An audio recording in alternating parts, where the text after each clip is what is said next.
The moment of truth. Ay, it's alive! It's alive! Alive na naman ang washing machine. Ang linaw na linaw. So, ito, subukan natin. Yan ang selection program. Okay, gumagana. Ang tubig, water level, gumagana. So, dahil i-play natin. Pero lagyan muna natin ng connection sa hose, sa tubig. Para i-play natin kung ang linaw-liwan. So, na-connect na natin, i-play natin. Ayun, gumana ang tubig. So, it's alive. Ayan. Successful. Ayan guys, yun ang natin gagawin guys. Paano natin i-mount to guys. May problema to. Replacement na kasi itong board, pero at least gumagana din. Buhay na naman ang washing machine. Samahan ninyo ako, lalo sa mga DIYers. Hindi na kailangan pa technician, kaya na to kasi plug and play.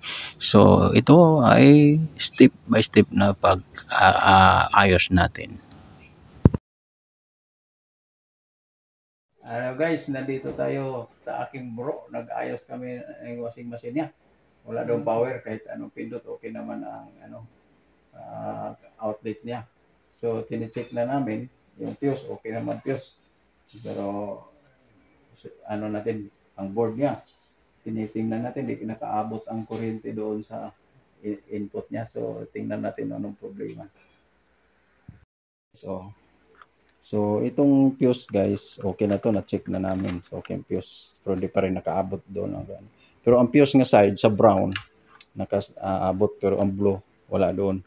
Pero very strange guys, kasi bakit ka maganda pa naman ng bakit hindi nakaabot dito ang blue nga side sa input ng motherboard. So tinanggal natin, okay dito galing sa niya, ito sa AC cord, okay dito hanggang dito. So ito dito papunta dito sa motherboard na blue ay wala. So yan ang problema natin ngayon. I-check natin, hinubaran na natin ang harness, tanggalin natin, baka may putol sa gitna. So guys, mayroon na tayong conclusion dito, kaya di umabot. Mayroon palang sira dito na sa board, kaya walang linya, yan ay may pumutok. Siguro ang to, MOSFET niya. So kaya nga walang power, walang display. Kaya tine-check natin yung pumapasok diyan ng kuryente, pero doon sa niya, sa blue nga wire, hindi na. So pinapalitan natin ng board guys, bumili tayo. So hindi naman kalayuan, parehas na lahat yung mounting, yung mga socket niya. So parehong-pareho. Lang natin, masubukan natin o gumagana ba to.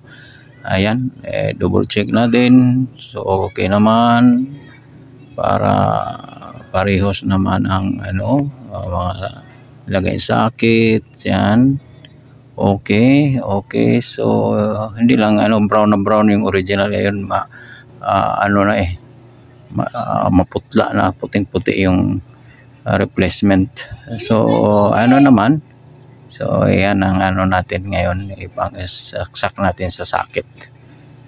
So ito, nalagay na natin ang mga socket, wala namang nagsubra, tamang-tama lahat.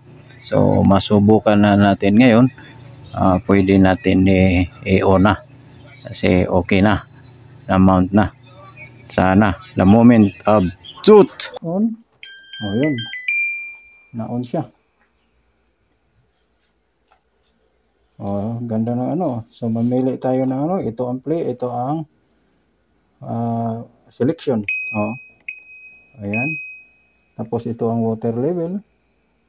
Oh, yun. Yan. So, okay.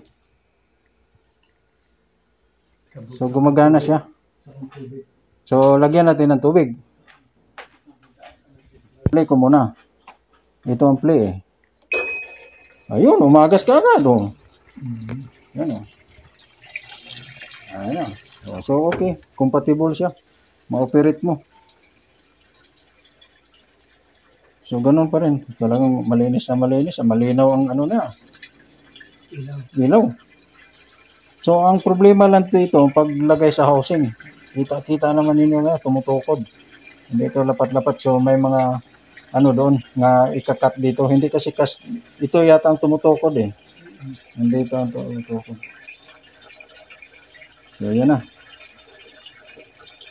Okay na guys, gumagana na yung board niya, compatible siya.